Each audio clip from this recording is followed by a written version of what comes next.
Here's Liam.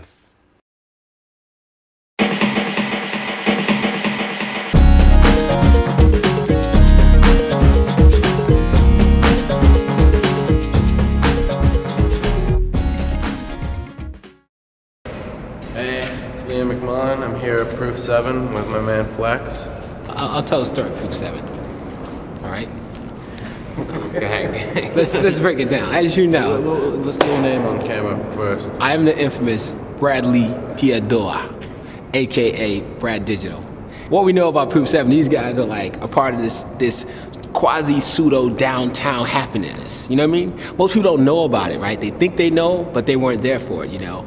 It's when the beginning of the movie Kids, when kids with a little money in their pocket figured out that they can just go hang out and get drunk, you know, and have fun and just, you know, enjoy themselves while growing up with art and leisure and just culture, you know, and dipping and dabbling in many different things, right?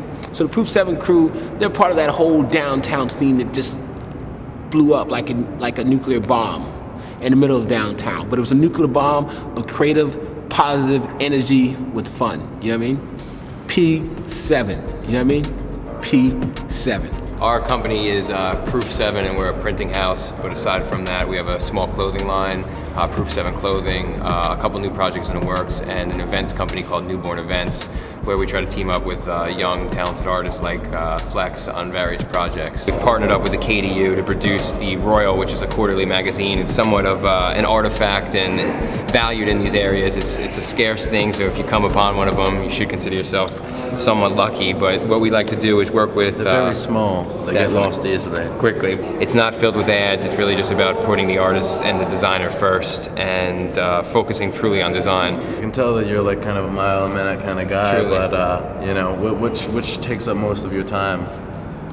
Honestly, each day is like a different day. Experience. Yeah, we truly find ourselves, you know, from one day working across the street. There's rival skate shops, so we'll be with like Vinnie Ponte and skate punks. You know, but yeah, and then completely switch up, and then we do dance the printing and stuff.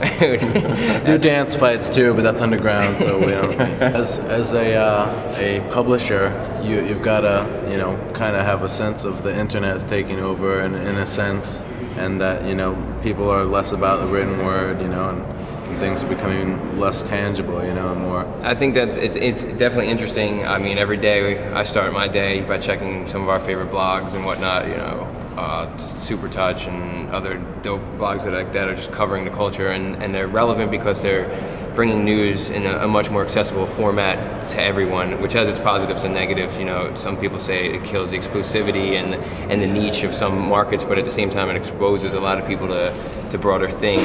My personal opinion is that there's nothing as valuable as a true printed artifact and something you can tangibly hold in your hand. Anything we produce, it's something that I want someone to value. I'd like to see it like on a coffee table as opposed to the floor of a bar. And I think that's what's gonna continue on with print. You're gonna see more substance and more relevant pieces and better work come together. And people, when you actually print something, you have to spend the money and the time to do it. So I think it has to be a certain level. Yeah, so I think it kicks up quality where there's no censorship and no limits on what can be put on a blog. When someone actually takes the time to put together a printed piece, I feel like it has a stronger impact. Yeah. Where do you see street culture today? Street culture being such a tough thing to define. Skate punks outside that you have to karate kick. It's almost become, I guess, a dirty word in circles to say like streetwear. It's offensive to some people, but I guess the whole element of what street culture is truly, I guess, always has to do with what's going on in the streets. Like, I saw a girl walking down the street the other day, and she looked like a streetwalker. She's street culture to me. It's I mean, it's really anything. It's music that's in the streets, arts. It's whatever that people are paying attention to at the moment. These are some of the guy Brad with the one eye sunglasses and the other ones scratch it's crazy. I'm like looking at like, dude, you're supposed to be wearing shades, not scratch it up. I guess that's pretty cool too. So whatever.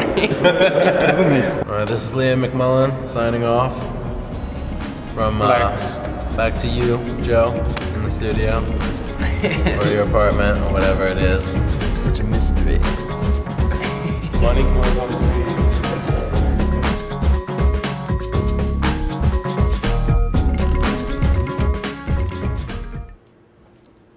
Thanks, Liam, for being on the scene. I'd like to address, we had a technical difficulty tonight. This is just to apologize for the people who watch us live at 11:59 p.m., Mondays through Thursday, on the latest show on earth.com or downtowntv.com, or check us out on Mogulus at mogulus.com / the latest show on earth, or whatever we're called there. Just want to say, we had to tape the show instead of sending it out live to you, but I'm glad you're watching it now.